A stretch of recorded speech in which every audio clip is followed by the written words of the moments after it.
আসসালামু আলাইকুম প্রিয় শিক্ষার্থীবৃন্দ, আশা করি সকলে খুবই ভালো আছো। ইউকে কোচিং কর্তৃক আয়োজিত নবম দশম শ্রেণী কেমিস্ট্রি বইয়ের চ্যাপ্টার 8 এর ধারাবাহিক পর্বে আজ দ্বিতীয় পর্ব। সম্পূর্ণ ক্লাসটিতে আমি তোমাদের সাথে আছি জিসান আহমেদ। তাহলে চলো ক্লাসটি শুরু করা যাক। আজকের ক্লাসে আমরা আরো কিছু সংজ্ঞা নিয়ে হাজির হয়েছি। আজকের সংজ্ঞাগুলো হচ্ছে অভ্যন্তরীণ শক্তি, তাপ উৎপাদী বিক্রিয়া, তাপ হারি বিক্রিয়া, এবং আমরা লাস্টে এই অধ্যায়ের আজকের এই পর্বের লাস্টে আমরা জানবো হচ্ছে জীবাশ্ম জ্বালানি সম্পর্কে কিছু তথ্য যেগুলো আমাদের খ নাম্বারের জন্য আসতে পারে। ওকে, এখন আমরা অভ্যন্তরীণ শক্তি কি? কোন একটি পদার্থ একটি নির্দিষ্ট তাপমাত্রায় নির্দিষ্ট পরিমাণে শক্তি ধারণ করে। আচ্ছা, এটা স্বাভাবিক কথা। কোন একটি পদার্থ যখন একটি নির্দিষ্ট তাপমাত্রা দিব, তাপমাত্রা বাড়ানোর সাথে সাথে এদের কি হবে? শক্তি ধারণ ক্ষমতা বৃদ্ধি পাবে। সেরকম ভাবে আমরা যদি একটা নির্দিষ্ট ফিক্স করে রাখি, নির্দিষ্ট পদার্থ নির্দিষ্ট তাপমাত্রায় নির্দিষ্ট পরিমাণ শক্তি সঞ্চয় করবে বা ধারণ করবে, এই শক্তিকেই বলা হয় অভ্যন্তরীণ শক্তি। অভ্যন্তরীণ মানে ভিতরে যে পরিমাণ শক্তি। যে কোনো একটি পদার্থকে যখন আমি তাপ দিব, তখন কি হতে থাকবে? নির্দিষ্ট তাপমাত্রা দিয়ে নির্দিষ্ট পরিমাণ শক্তি সে ধারণ করবে। সেই ধারণ করার শক্তিকেই বলা হইতেছে অভ্যন্তরীণ শক্তি। এই অভ্যন্তরীণ শক্তির পরবর্তীতে আমরা আসি হচ্ছে তাপ উৎপাদী বিক্রিয়া এবং তাপহারী। এই অধ্যায়ের জন্য আমাদের তাপ উৎপাদী এবং তাপহারী বিক্রিয়ার অনেক প্রয়োজন আছে। এখন তাপ উৎপাদী বিক্রিয়াকে আমরা মনে হয় আগের চ্যাপ্টারেও তাপ উৎপাদী এবং তাপহারী বিক্রিয়াটা সম্পর্কে জেনে এসেছি। তারপর আমি আবার বলছি, তাপ উৎপাদী বিক্রিয়া হচ্ছে যে রাসায়নিক বিক্রিয়ায় তাপ উৎপন্ন হয়। নরমাল কথা, লেখাই আছে, এই নামের ভিতরে লেখা আছে তাপ উৎপাদী, মানে তাপ উৎপন্ন হবে। যে রাসায়নিক বিক্রিয়ায় তাপ উৎপন্ন হয় তাকে বলা হয় তাপ উৎপাদী বিক্রিয়া। আর সবচেয়ে গুরুত্বপূর্ণ জিনিস হচ্ছে, তাপ উৎপাদী বিক্রিয়ার ডেলএইচ এর মান নেগেটিভ, মানে ঋণাত্মক। এটাকে যদি আমি এখন এভাবে লিখে দিই, তাপ উৎপাদী বিক্রিয়ার ক্ষেত্রে del H equal to minus. এই জিনিসটা আমাদের মুখস্থ রাখতে হবে। মানে এখানে মাইনাসের মান হবে, মাইনাস না শুধু কি হবে, মাইনাসের যে কোনো একটা মান হতে পারে।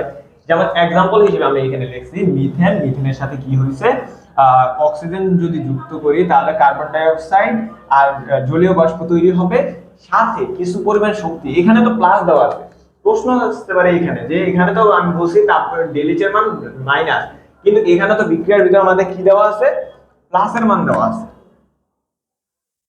প্লাস দেওয়া আছে না? প্লাস 890 কিলোজুল পার মোল। এখন এটা বুঝতে হবে আমাদের যে বিক্রিয়ার ভিতরে যে চিহ্ন দেওয়া থাকে ডেল এইচ এর, তার উল্টা চিহ্ন বসে। মানে এখানে বিক্রিয়ার ভিতরে যদি প্লাস দেওয়া থাকে তাহলে ডেল এইচ এ হবে মাইনাস, আর এখানে যদি মাইনাস দেওয়া থাকতো তাহলে এখানে হতো প্লাস। কথা ক্লিয়ার? কথা ক্লিয়ার নাকি? যদি কথা ক্লিয়ার হয় তাহলে আমরা পরবর্তীতে যাই। তাপ হারি বিক্রিয়া। তাপ হারি বিক্রিয়ার ভিতরে কি হবে? যে রাসায়নিক বিক্রিয়ায় গৃহীত, আচ্ছা এখানে তাপ লিখি, যে রাসায়নিক বিক্রিয়ায় তাপ,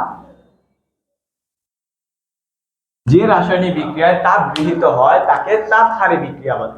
কথা ক্লিয়ার? ওটার ভিতরে গ্রহিত হয়, এটা ভিতরে ওটার ভিতরে তাপমাত্রা উৎপন্ন হয়, আর এটার ভিতরে গৃহীত হয়, শেষ। আর এটার ভিতরে যেহেতু ছিল তাপ উৎপাদী বিক্রিয়া ডেলএইচ এর মান ঋণাত্মক, তাহলে এটা হবে তাপ হারি বিক্রিয়ার ক্ষেত্রে ডেলএইচ এর মান ধনাত্মক।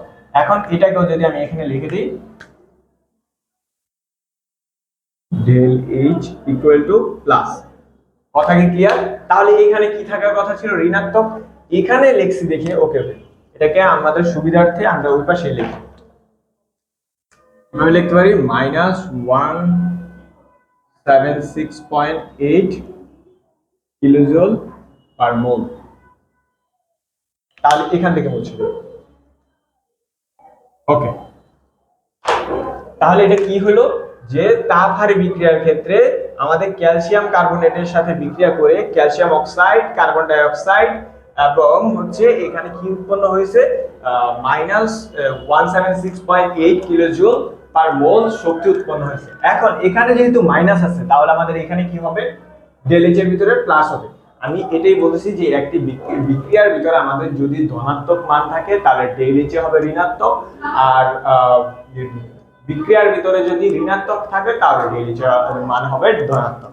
কথা ক্লিয়ার? আর ডেলএইচ এর মান দ্বারা আমরা বুঝতে পারি কোনটা তাপ উৎপাদী বিক্রিয়া, কোনটা তাপ হারি বিক্রিয়া। কারণ আমরা জানি তাপ উৎপাদী বিক্রিয়ার ক্ষেত্রে ডেলএইচ এর মান প্লাস, আর তাপ হারি বিক্রিয়ার ক্ষেত্রে ডেলএইচ এর মান, তাপ উৎপাদীর ক্ষেত্রে ডেলএইচ এর মান মাইনাস, তাপ হারি বিক্রিয়ার ক্ষেত্রে ডেলএইচ এর মান প্লাস। কথা কি বুঝাইতে পারছি? ওকে, যেহেতু আমাদের এগুলো শেষ, এখন আমরা বললাম এই সবার লাস্টে বলছিলাম যে আমরা জীবাশ্ম জ্বালানি সম্পর্কে আমরা জানবো। এখন আমরা জানবো জীবাশ্ম জ্বালানি সম্পর্কে। জীবাশ্ম জ্বালানি কি? জীবাশ্ম জ্বালানি হলো এমন এক ধরনের জ্বালানি যা দীর্ঘদিন ধরে মৃত প্রাণীদের এবং মৃত উদ্ভিদের দেহাবশেষ থেকে মাটির অভ্যন্তরে প্রাকৃতিকভাবে তৈরি হয়ে আসছে। এই গ্যাস পোড়ালে আমাদের বায়ুতে কার্বন ডাই অক্সাইডের পরিমাণ বৃদ্ধি পায়। কার্বন ডাই অক্সাইড হলো আমাদের গ্রিন হাউস গ্যাসের একটি মূল গ্যাস। এই গ্যাসের যদি বৃদ্ধি পায় ফলে আমাদের কি হয়, এই গ্যাসগুলো আমাদের তাপ ধারণ করে রাখে। তাপ ধারণ করে রাখলে আমাদের বৈশ্বিক উষ্ণায়ন ধীরে ধীরে বৃদ্ধি পায়। বৈশ্বিক উষ্ণায়ন বৃদ্ধি পাওয়ার ফলে আমাদের মেরুতে থাকা যে বরফগুলো আছে এগুলো আস্তে আস্তে গলতে থাকে, ফলে কি বলে সমুদ্রের গভীরতা বৃদ্ধি পায়। আর আমাদের নিম্ন অঞ্চল যেগুলো, নিম্ন অঞ্চলের দেশগুলো যেগুলো আছে সেগুলো একসময় তলিয়ে যেতে পারে। এছাড়াও এই কার্বন ডাই অক্সাইড গ্যাস বৃদ্ধি পাওয়ার ফলে এক বছরে আমরা কি পরিমাণ কার্বন ডাই জ্বালানি গ্যাস থেকে যদি জ্বালানি গ্যাস পোড়ানো হয়, এক বছরে আমরা total 21.3 billion ton carbon die oxide তৈরি করি। মানে যদি এক বছর মানে যেই পরিমাণ জীবাশ্ম জ্বালানি আমরা ব্যবহার করি, এতে এক বছরে 21.3 billion ton carbon die oxide gas উৎপন্ন হয়। এই কার্বন ডাই অক্সাইড গ্যাসগুলো আমাদের পরিবেশে যেহেতু থাকে, তাহলে আমাদের তাপমাত্রা বৃদ্ধি পায়। এছাড়াও এসিড বৃষ্টির জন্য এই কার্বন ডাই অক্সাইড খুবই কি বলে গুরুত্বপূর্ণ ভূমিকা রাখে। কিভাবে ভূমিকা রাখে? এই কার্বন ডাই অক্সাইড গ্যাসগুলো যখন তাপ ধারণ করে বায়ুর আমাদের পরিবেশের চারপাশে ছড়িয়ে ছিটিয়ে থাকে, তখন কি হয়, বৃষ্টির পানির সাথে এই কার্বন ডাই অক্সাইড বিক্রিয়া করে কার্বনিক অ্যাসিড কি তৈরি করে? কার্বনিক অ্যাসিড তৈরি করে, H2CO3।